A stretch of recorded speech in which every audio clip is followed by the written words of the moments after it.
Hello and welcome to the lesson on remembering dreams and improving dream recall. I am DeBord, known as Radowl Online. If you are taking my online courses for dreams, you already know who I am, but you might encounter this video in the wild. And I'll tell you more about me at the end of the lecture. For now, I want to, this is the first step of dream interpretation, is remembering your dreams. If you don't have any memories of your dreams, then you're not going to have anything to work with when you get to the interpretation. So this is critically important, and it is difficult for most people. The majority of people have very little recall of their dreams. But like anything else that you apply yourself and you practice and you learn how to do it and get tips from experts and stuff, it's something that you can do and you can do very well. So let's go ahead and get into the lecture here. So first step, number one, you have to want to do it. You want to know what your dreams are saying to you, right? This is motivation that you need to have to remember your dreams because it requires effort. And if you do not know that dreams are very beneficial for you, that they are packed with meaning, that you can learn that meaning and that you can apply what you learn to your life to improve your life and improve yourself, then why bother doing it? This is the attitude of, I'll just say, the majority of people. They might recall their dreams a little bit every once in a while, but they don't really put much effort into it. They don't record their dreams, which is also very important to do. So I start off with this first premise that you have to want to do it, have the desire to do it. So ask yourself, do you really want to know what your dreams are saying to you? Sometimes dreams are uncomfortable. They bring up subjects that you avoid or things about yourself that you don't want to know. And whether consciously or subconsciously, you avoid your dreams because you don't really want to know what they're saying to you. Some people block out those memories and the uncomfortable truths that dreams bring up. If you have difficulty remembering your dreams, ask yourself if you really want to remember them. And look for all of the responses that you have inside. Consciously, at the surface of your mind, you might say, oh yeah, sure, I want to remember my dreams. And then there's a little voice in the back of your head that says, And that's the voice that needs to be addressed because it could be what's blocking you from remembering your dreams. People put their effort and energy into things that they know will benefit them. If a exercise class does not have any benefit for you physically, emotionally, psychologically, socially, then why do it? You're probably not going to do it unless you have some other reason that I can't think of here off the top of my head. Remembering dreams is optional, the same as taking an exercise class or eating right or expanding your knowledge. So if you choose to remember your dreams, you do it because you know it's good for you. I can't emphasize that enough. If you are at the beginning of this process of dream work, you may not know the many, many benefits that you can get from working with your dreams. If you do know it, then you know that step number one is to remember your dreams. And the flip side of that step is that you need to record them, put them in a journal. We'll get a little bit more into that in a second. Of course, bottom line, what I'm saying here is desire is key. And of course, it's the first step to understanding your dreams and benefiting from them.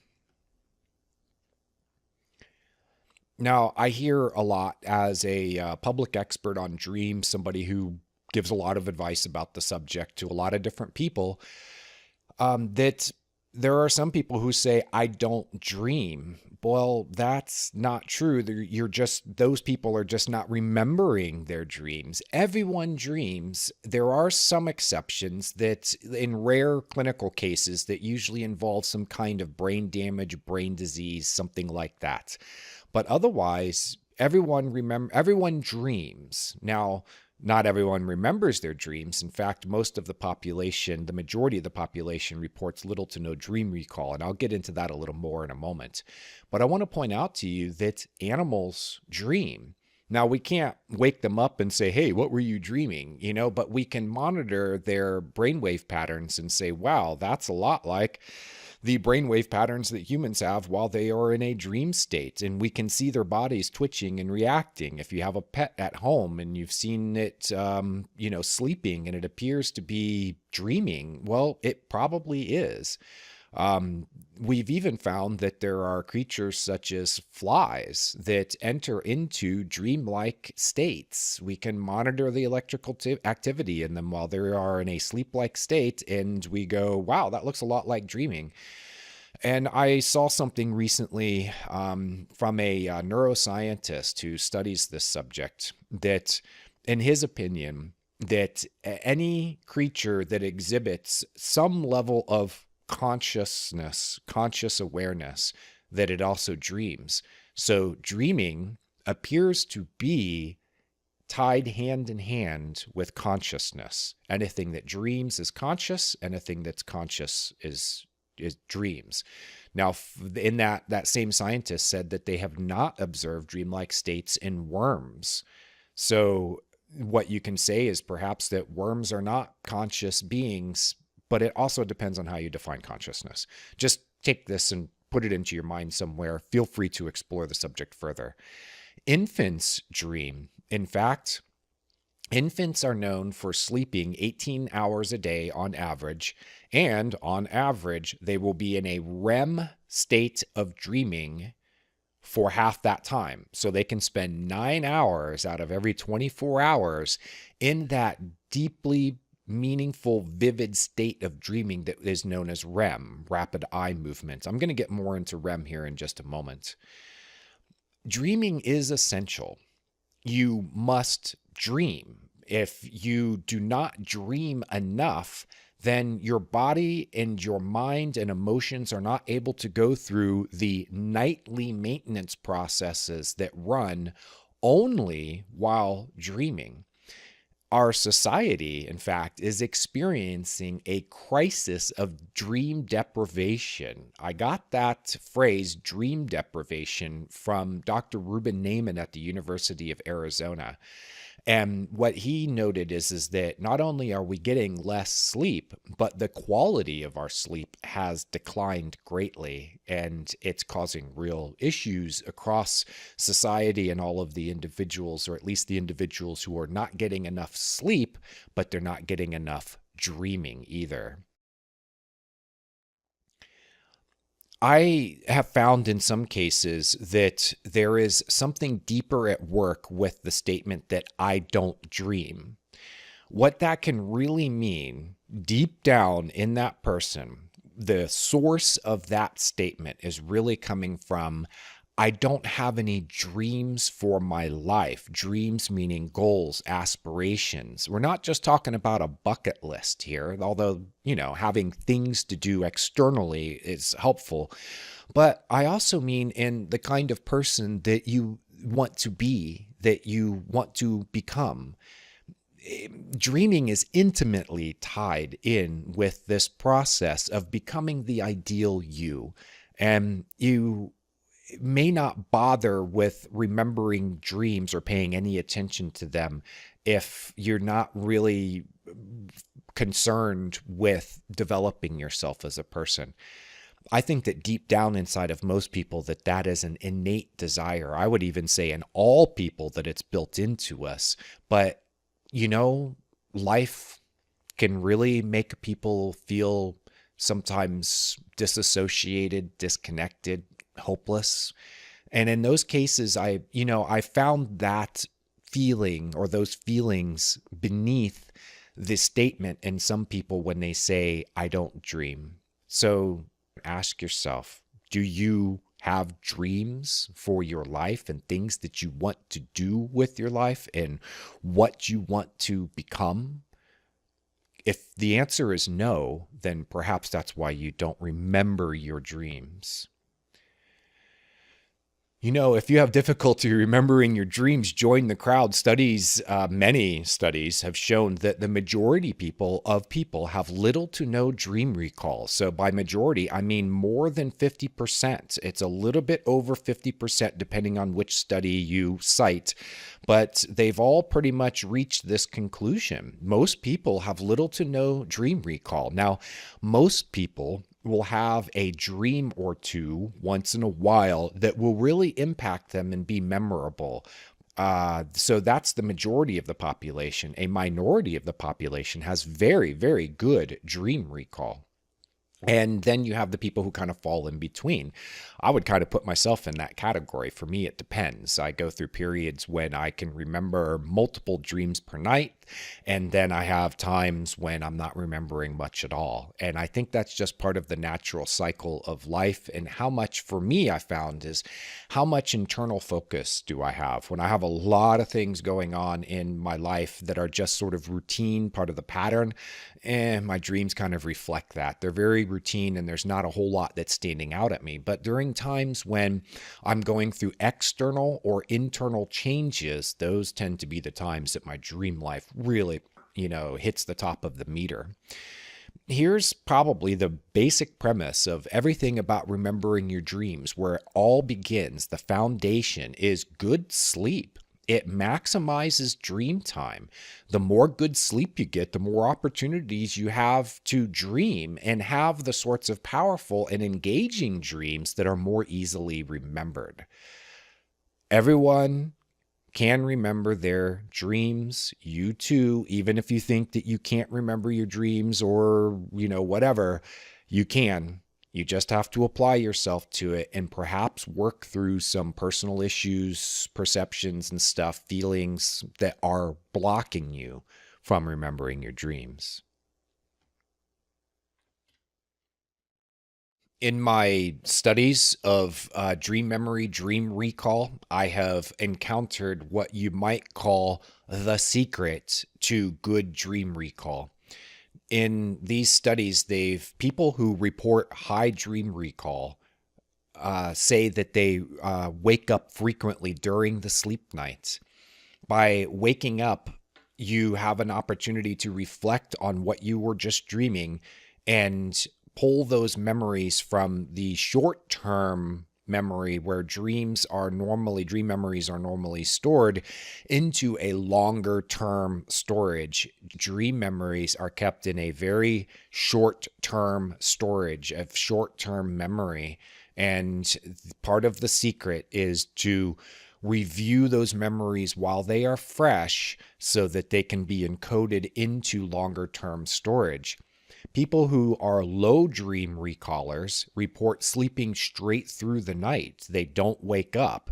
And I, in my own dream life, have experienced this where I go to sleep and it's however many hours later, I wake up and blank. It's just a big black spot in my memory.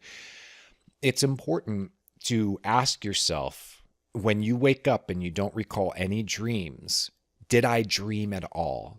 You will at least have a sense that there was something going on in your mind as you were sleeping, and that there was dreamlike imagery at least. And if you can do that, especially if you're one of these people who think you don't dream at all, if you can wake up and go, okay, ask yourself that question, and it only takes once for you to go, yeah, I was dreaming something.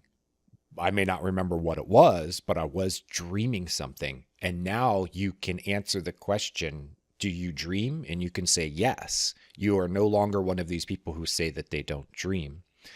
So this is a secret, or in a sense, it's probably one of my most important tips that I can give you here, is that if you can wake up during the night and think right away about your dreams, dream memories, go and recall them, try to at least, then that is going to get you moving forward towards this goal of remembering your dreams.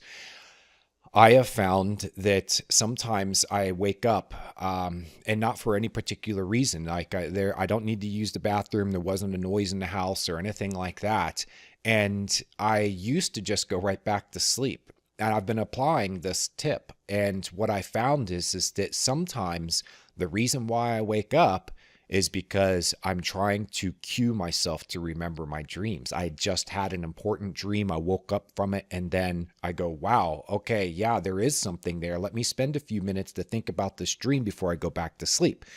Recalling those memories helps to encode them into that longer term storage that's easier to remember when I wake up. Low dream recall can be due to physical and mental exhaustion and inability to cycle normally through the sleep stages. I'm going to cover the sleep stages here in a later slide. The amount of REM stage sleep that you get is key because that is when you have these really, vivid dreams and they are easier to remember. I know from my own dream life that when I go to bed exhausted, that I am less likely to spend much, to remember much of my dreams.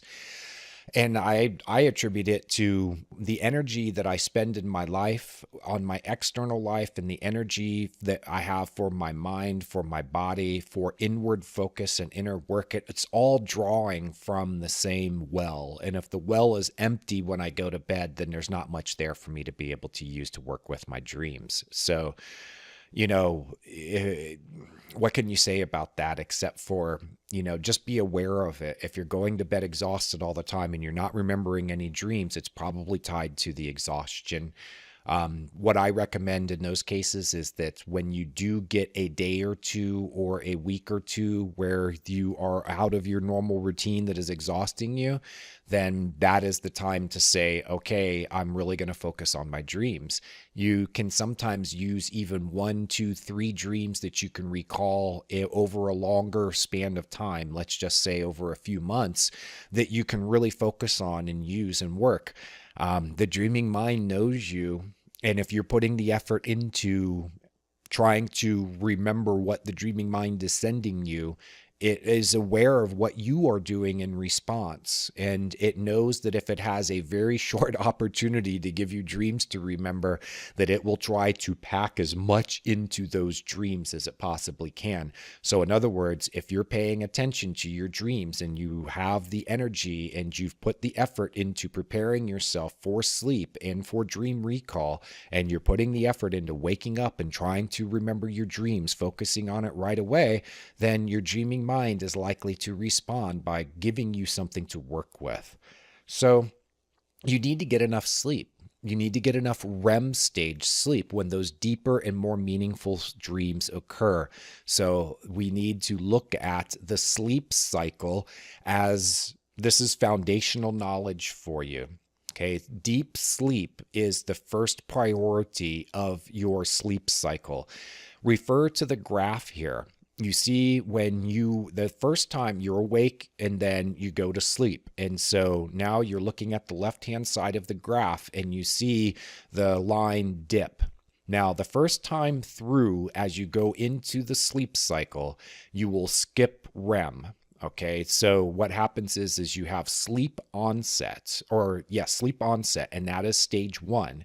And then stage 2 is considered to be what they call light sleep.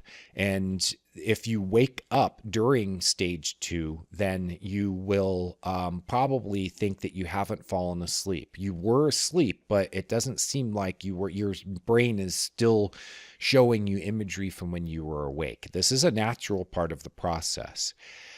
Then you get to stage 3, which is deeper sleep, and stage 4, which is that really deep sleep when you have the most recuperative sleep. This is when the body really gets what it needs. And notice that you can stay in deep sleep for as long as half an hour. Now, the sleep cycle lasts for about 90 minutes on average.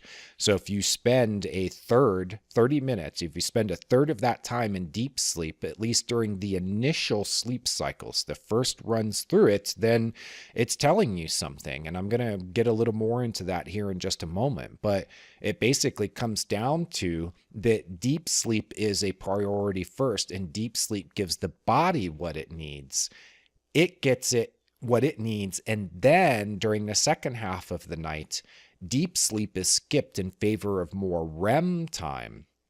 You can see that on the graph here. Let's go ahead and get into it since I already mentioned it. So after, notice, let's go back to the graph and the line. It goes from awake to stage 1, 2, 3, 4. Now you're in deep sleep and you stay there for a while. And then you cycle out of deep sleep and you go to stage 3, stage 2, stage 1. And instead of waking back up, you go into REM sleep. Now, or REM stage, rapid eye movement, vivid, meaningful dreams. And you stay there for a little while and then you cycle back through the stages again. So you can think of it as a pendulum. Stage 1, 2, 3, 4. Stage 4, 3, 2, 1. And REM. The brain lights up as if you are awake during REM stage. You're not awake, you are asleep, but your brain is just as active as when you are awake and focused on something. So, REM stage is basically mimicking being awake. And that would be the stage normally when you would wake up. If you look at the pendulum, if you go from awake to asleep to deep sleep, and then you cycle from deep sleep back through the stages, instead of waking up, you go into REM. So essentially the body stays asleep, but the brain wakes up. Now this continues throughout the night. It is a cycle.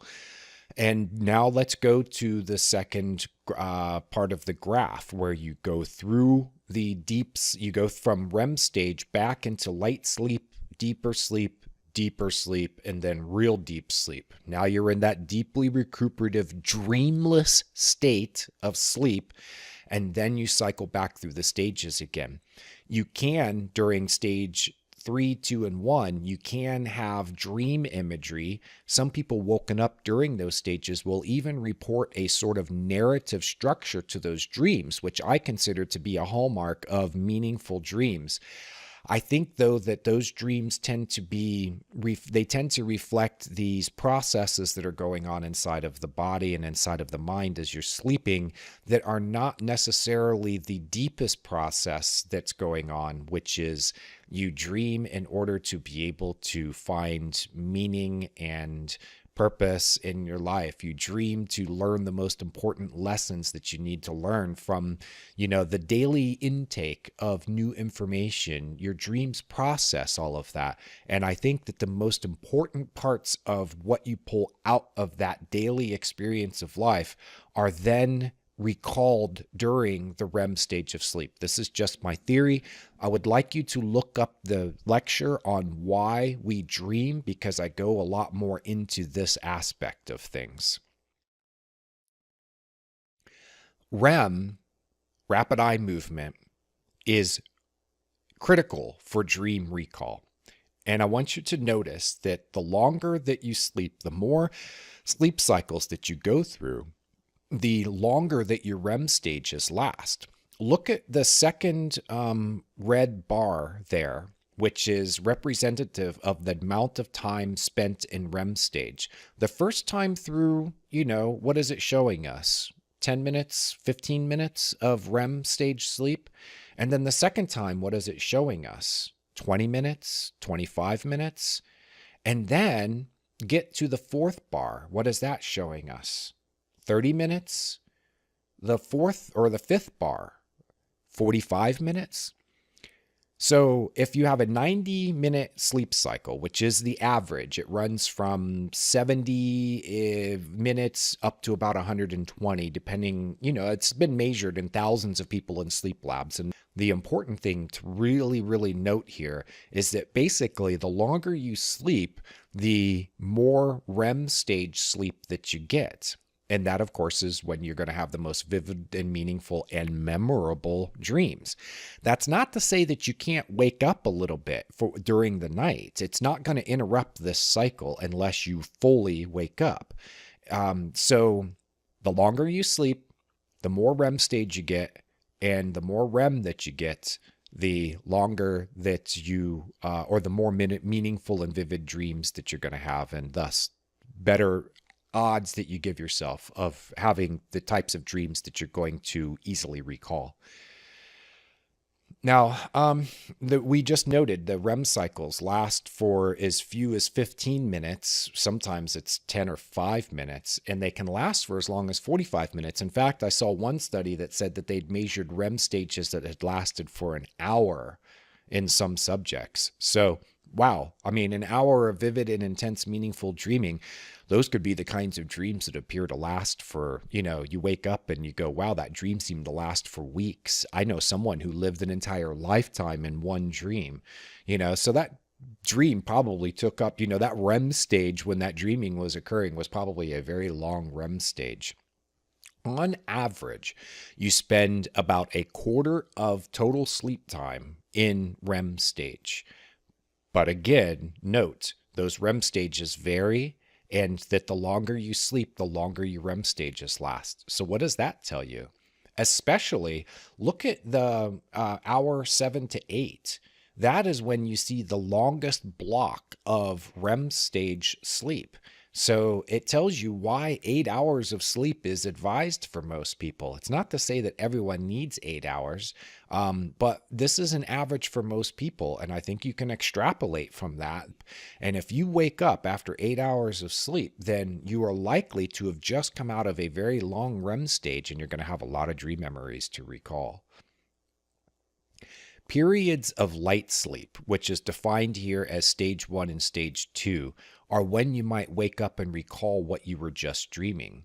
So notice that you come out of the red block of REM stage sleep and you enter into stage 1 again after dreaming. This is very light sleep. It's easy to wake yourself up at that point.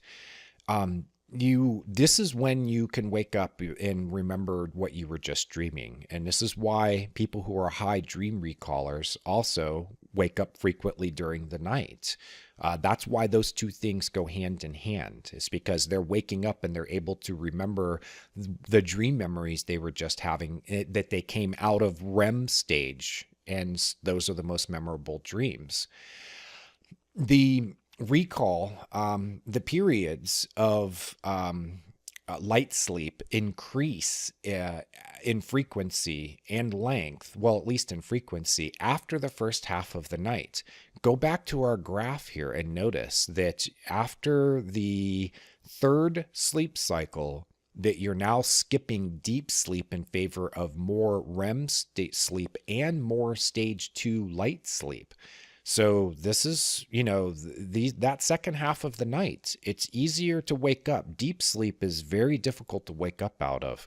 You don't want to wake up out of it because your body is in a complete state of dormancy. And so, you really, really need to have those first 3 cycles of sleep to run through continuously and just allow you to have that really deep recuperative sleep. I've already touched on bullet point 1 of this slide. Dream memories are stored in short-term memory. According to what I've read, it's a special type of short-term memory, and it is especially gossamer, web-like, like very thin strands that hold these memories together, and they are very easily disrupted. So by remembering your dreams, recalling them while they're fresh, you're able to pull in those memories to a deeper layer or level of storage that is more permanent. Dream memories are very easily crowded out by other thoughts and new memories. That's why when you wake up, you need to focus first on what you were just dreaming. If you think about anything else except for your dream memories, what you're doing is you are forming new memories, and those memories are crowding out the dream memories. The new thoughts are crowding out the thoughts about your dreams. So that tip is, that's very key for us here.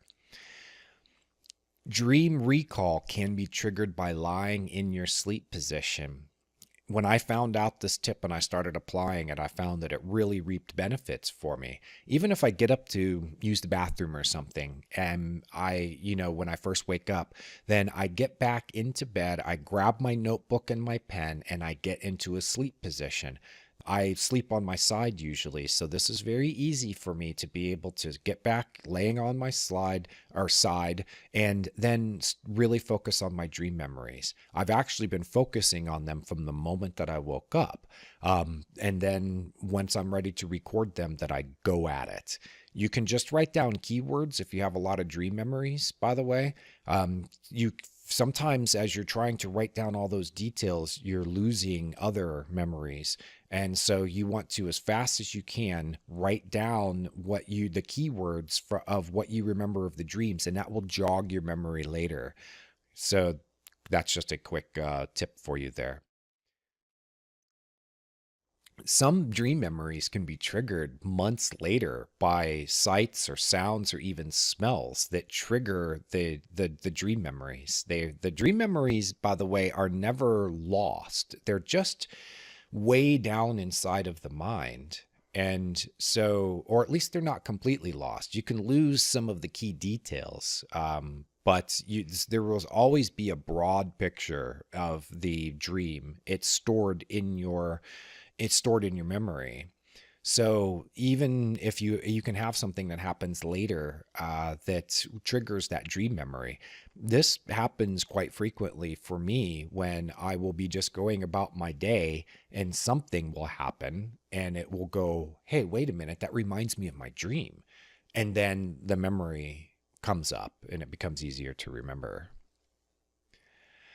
So applying what we're learning here, you know that everything that you can do to stimulate your memory helps. And this includes improving overall dream memory and the environment and conditions where the dream occurred. In other words, if you get up and leave your bedroom and go to your kitchen, and that's where you're trying to remember and write down your dreams, you're not in the environment where the dream occurred. This is called state-dependent memory. In order to remember when something happened or everything that was going on while that thing happened, you need to be in the same state later to better recall it. The simple example I have is that if you are drinking alcohol while you're studying for a test, it's probably better for you to drink before the test because it puts you into the same state as when those memories were formed. And you're drawing upon those memories of when you were studying. You're drawing upon those memories now to recall them while you're taking the test. Our studies of, sleep deprivation is this crisis that we're experiencing as a society. And so people are reporting en masse that they're not sleeping very well. And we know that lack of sleep affects working memory. This is one of the first signs of sleep deprivation is you are unable to recall the things that you should be able to recall. You lose names. You can't think of names off the top of your head. You can't remember what you did an hour ago. It's because working memory is being impacted by the lack of good sleep. This is especially true in females, although it affects males too, but they've shown that it takes more sleep deprivation for males to show the same level of impact on their working memory. So yeah, dream memories can be very elusive. And if you are not getting enough sleep and you're factoring that on top of the fact that dream memories are elusive, then it probably adds up together to mean you aren't going to remember much from your dreams. Okay, so I've already touched on the first tip here, and I want to reinforce it. You need the time when you first wake up to devote to thinking only about what you were just dreaming. You can't sleep, you can't think about anything else, or those dream memories are going to get crowded out. So think about your dream memories first thing when you wake up. It may not be the easiest thing to do. I have a bad habit of checking my phone when I first wake up, and I have to break myself of that habit sometimes and make myself just focus on my dream memories. Because if I start, looking at my email and messages and stuff on my phone when I first wake up, well, I'm not focused on my dreams, and it means I'm less likely to remember them. Now, here's a critical piece of information for you. From the studies that I've read, half of dream memories are inaccessible after the first 5 minutes from waking up. 5 minutes after waking up, half of your dream memories are now inaccessible. The same study showed that 90% of dream memories are inaccessible after 10 minutes. These are averages, though, and I know people and I know from my own experience that as I spend more time recalling my dreams and working with those memories, that the window of opportunity to remember everything increases. I've even had times when I've gone to bed that night and I recall dreams from the previous night. That part of that is that I'm getting into my sleep position and it's stimulating my dream recall. So the window of opportunity to remember everything you can is pretty small, 5 to 10 minutes. You want to write down everything while it is fresh. Very, very important. Write it down. Even if you don't remember anything from your dreams, but you remember dreaming, write that down.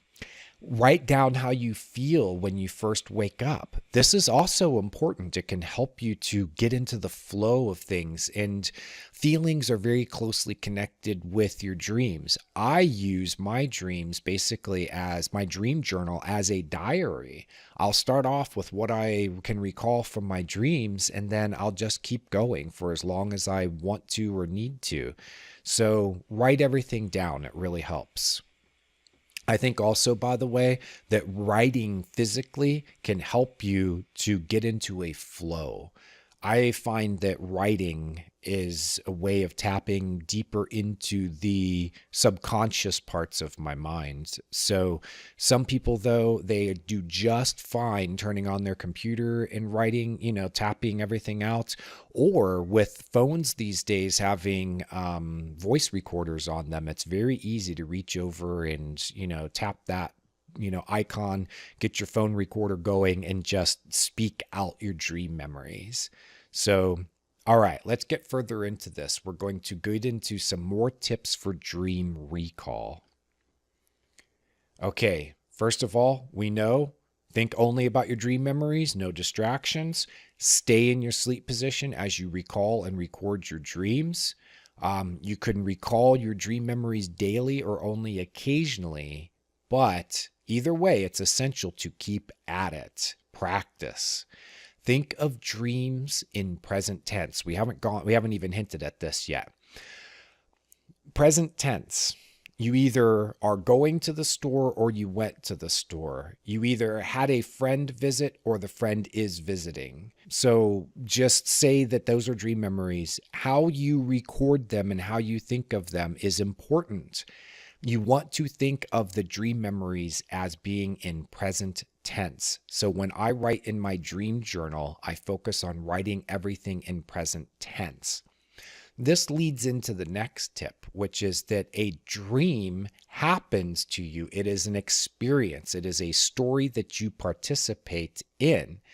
If you are recalling for someone the concert that you went to last night, and it's something that excites you and you're happy to share your experience of the concert, are you going to refer to it as something in the past as you recall the experience to a person, or are you going to express it in present tense? I found that most people, when they are talking about a memory of something that is exciting to them, they recall it in present tense. And so with your dream memories, you want to do the same thing, not only writing them in present tense, but thinking of them as present tense. Here's another tip for you. The deep mind registers dreams the same as waking experiences. So your dreams are experiences. And deep in your mind, you don't know the difference between a dream experience and a waking life experience. When I really digested that factoid, it registered with me in a way that I went, wow, yeah, when people say that a dream is, oh, it was just a silly dream. And I'm like, no, your dream was an experience. Or I'll have people who say, I fell in love last night in a dream and I woke up and I'm so disappointed, that that's not part of my waking reality. And I go, but at least for a moment it was. While you were in the dream, you were having the love experience that you've always wanted to have. Can't you value that for the experience that it is? I think that type of thinking and approach to dreams, it creates this deeper bond between the waking mind and the part of the mind that creates dreams, the unconscious mind. And if you go back to my lecture on why we dream, you know that what you are doing is building, through dreaming, you are building a relationship between the conscious mind and the unconscious mind. Thinking of your dreams as experiences helps you to create a deeper bond with your unconscious mind. Now let's address what can disrupt your dreams. Some people faithfully do everything that I've suggested so far, and they still do not recall their dreams very well. And for them, we go into what could be deeper factors that are at play here that's disrupting their sleep or blocking their memory. Remember that we talked about first, you have to have the desire to remember your dreams, and that there might be something that is subconsciously or even consciously blocking you. You don't really want to know what your dreams are telling you. You don't want to recall them. Sometimes the memories are very frightening. And if there's one thing that I can get across to you through my dream series, the lectures that I give about this subject is that everything in the dreams is told to you through symbolism, that there's a story that's at play there. And even the most violent or repugnant or repulsive things that happen in dreams, or that you do while dreaming, you have to understand it as acting out some kind of symbolism. And of course, the second thing is that there's great benefit to understanding your dreams. So now let's look at what could be other disruptors. First of all, alcohol lightens sleep. We talked about light stages of sleep, deep stages of sleep in an earlier slide. Well, alcohol tends to make you stay in the light stages of sleep, and you don't get those deep stages. If you don't get the deeply recuperative stages of sleep, then you are less likely to then get into the second half of the sleep cycle night, the overall sleep night, when you have the most vivid and meaningful dreams. So alcohol can really mess with your sleep. I find that if I have any effects of alcohol still lingering in me when I go to bed, that it's going to affect the way that I sleep, and that I will feel like I need to sleep longer to get the same amount of rest and recuperation. So what that means is that if I drink, I tend to do it as more of a happy hour kind of thing, and that I make sure that when I go to bed that I'm stone sober. Cannabis is known to shorten the REM stage of sleep. In fact, it can really almost block it completely. I know people or of people who will puff down pretty hardcore and then go to bed. And I'm like, why would you want to do that? They're like, oh, it's so I can sleep. And I'm like, no, actually, you're disrupting your sleep by doing that. I had someone who recommended to me the same with alcohol, is to make sure that you go to sleep stone sober or as close to that as you can be.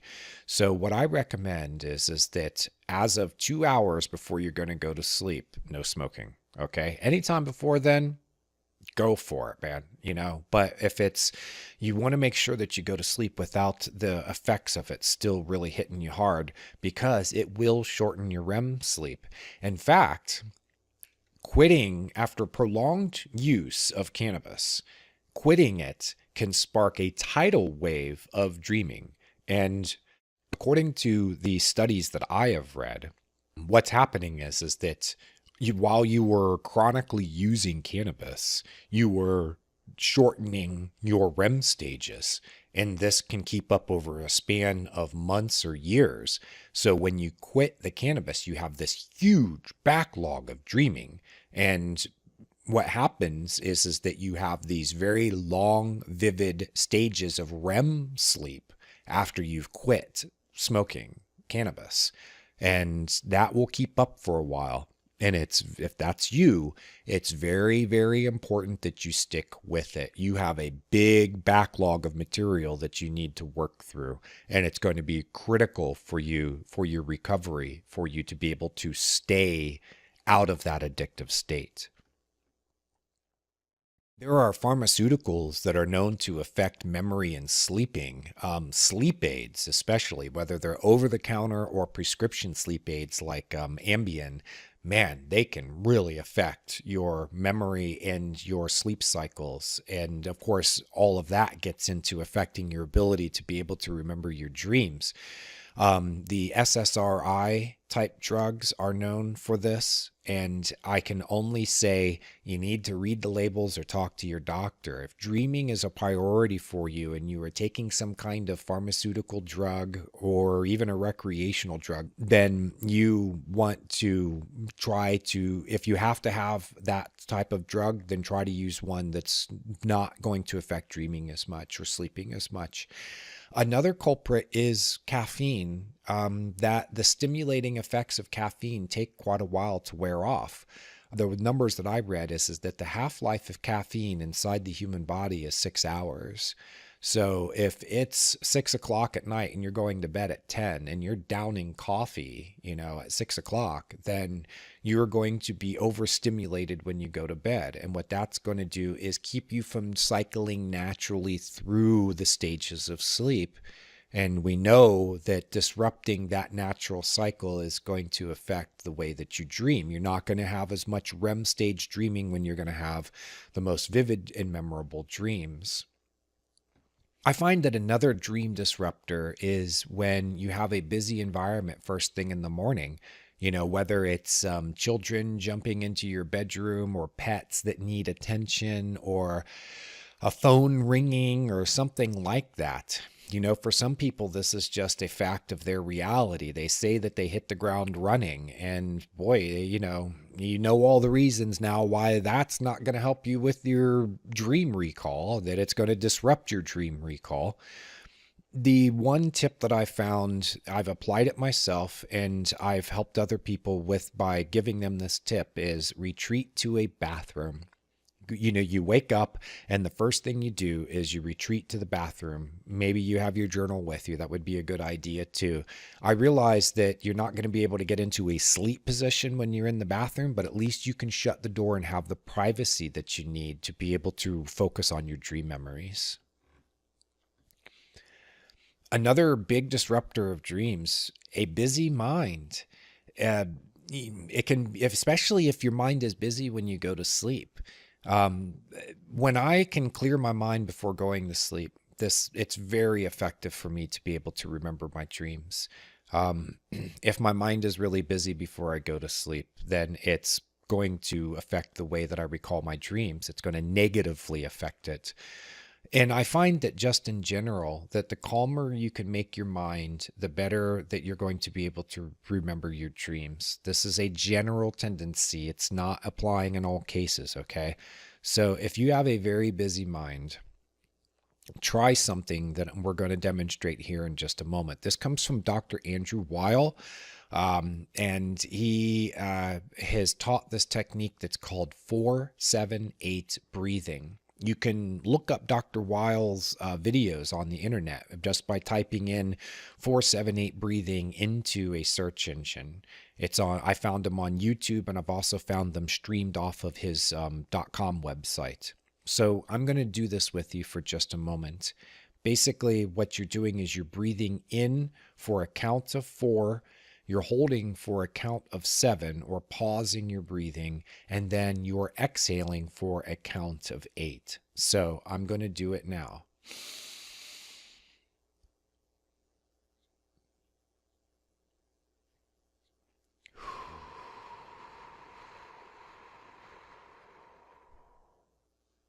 Just that one time that I did that, is I can feel that my body just powered down a little bit more relaxation went into my muscles. I could feel it in my face first, and then it traveled down through my body. I've done this exercise quite a lot, and I recommend that your first times doing it, that you don't repeat it more than 4 times. 4 seems to be the magic number. You're breathing in for 1, 2, 3, 4, holding for 7, breathing out for 8. Think of that as one cycle. You do it for 4 cycles. It really helps, especially if you can do it just before you go to bed. It really helps. It shuts down the mind. It powers down the body. Not shuts down the mind, but it helps it get into a lower power state that can then help you to get into that sleep onset. Another disruptor of dreams is trauma. Trauma imprints into the body. And when the body and mind are not occupied with just daily living, in other words, you've just gone into bed, then what happens is that the energy that is imprinted into the body through the trauma then tends to come forward. It hasn't had as much opportunity while you were awake. And it's you basically what this is saying is that you need to get that energy out of your body.